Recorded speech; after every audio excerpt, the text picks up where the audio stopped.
Welcome, welcome to A Course in Miracles, Lesson 27. Above all else, I want to see. Today's idea expresses something stronger than mere determination. It gives vision top priority among your desires. You may feel hesitant about using the idea on the grounds that you are not sure you really mean it. This does not matter. The purpose of today's exercises is to bring the time when the idea will be wholly true a little nearer. There may be a great temptation to believe that some sort of sacrifice is being asked of you when you say you want to see above all else. If you become uneasy about the lack of reservation involved, add, vision has no cost to anyone.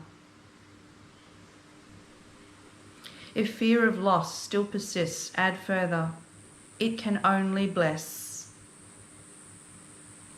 The idea for today needs many repetitions for maximum benefit. It should be used at least every half hour and more often if possible. You might try for every 15 or 20 minutes. It is recommended that you set a definite time interval for using the idea when you wake or shortly afterwards and attempt to adhere to it throughout the day. It will not be difficult to do this, even if you are engaged in conversation or otherwise occupied at the time. You can still repeat one short sentence to yourself without disturbing anything that is going on. The real question is, how often will you remember? How much do you want today's idea to be true? Answer one of these questions, and you have answered the other. You will probably miss several applications and perhaps quite a number. Do not be disturbed by this, but do try to keep on your schedule from then on. If only once during the day you feel that you were perfectly sincere while you were repeating today's idea, you can be sure that you have saved yourself many years of effort. Okay, after you've done lesson 27, we will resume with Jesus' commentary for lesson 27.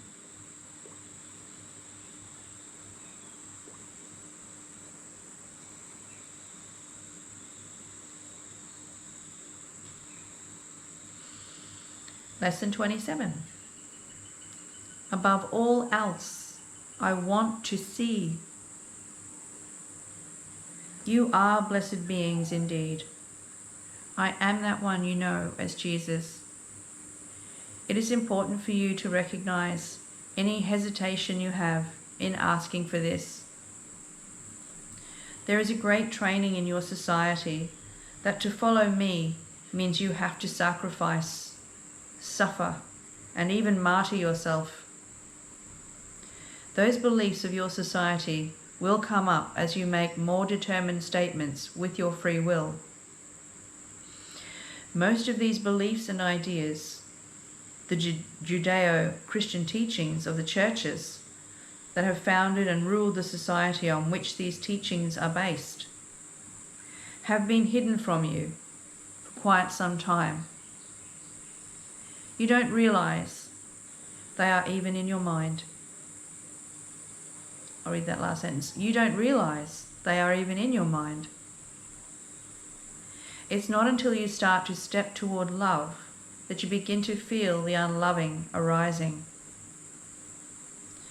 This is a very important day, for this is a very important message. Many of you see yourselves as innocents.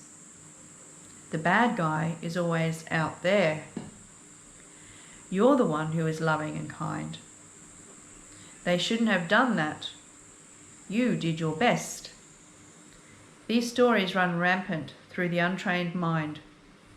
It's not until you truly walk toward love and turn toward that which teaches you pure, true spiritual love that you see your ego's desire for death. Some of the wording in A Course in Miracles is very blatant. It is very graphic because these ideas are hidden from you, and we want to get your attention. We want you to realize that as you walk toward love, you feel fear. Why would that happen? If you're the loving being you perceive yourself to be, why would walking toward love bring up fear? It is because in your society, love has been associated with sacrifice and suffering, and the ego does not want to love. The part of your mind trained in your society by your warmongers and your torturous training programs, that part of your mind has complied and agreed with those training programs by employing them in your actions, words, thoughts and deeds. Rises up and argues. Let me just read that again. I seem a bit disconjointed with that. I'll read that whole part again. The part of your mind trained in your society by your warmongers and your torturous training programs, that part of your mind that has complied and agreed with those training programs by employing them in your actions, words, thoughts and deeds, rises up and argues. It's going to say, "This is not safe. We're heading towards something we have no control of. Control is of the utmost importance.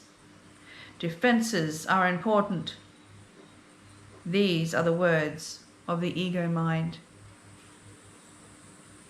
When you do these lessons and feel some fear or resistance, know that you are being shown a part of your mind that believes that following my teachings will cause you suffering. There's no surprise there, because the story that was laid over my life and my teaching modality was of suffering, sacrifice, and punishment by a loving father of a dutiful son. There was no way out, given that teaching. No matter how good you were, no matter how good you were, are, or will be, God will punish you. That is the underlying message of the teachings around my life, crucifixion and resurrection. It is important for you to understand this and realize these beliefs and fears of sacrifice are going to surface in your mind. Fear not. We do the work every day that eventually removes those from you. I am that one you know as Jesus, and suffering, sacrifice, and martyrdom are not required on this path. You can trust me on that. We are glad you came to see us today, and we will see you again tomorrow. Thank you for joining us. Namaste.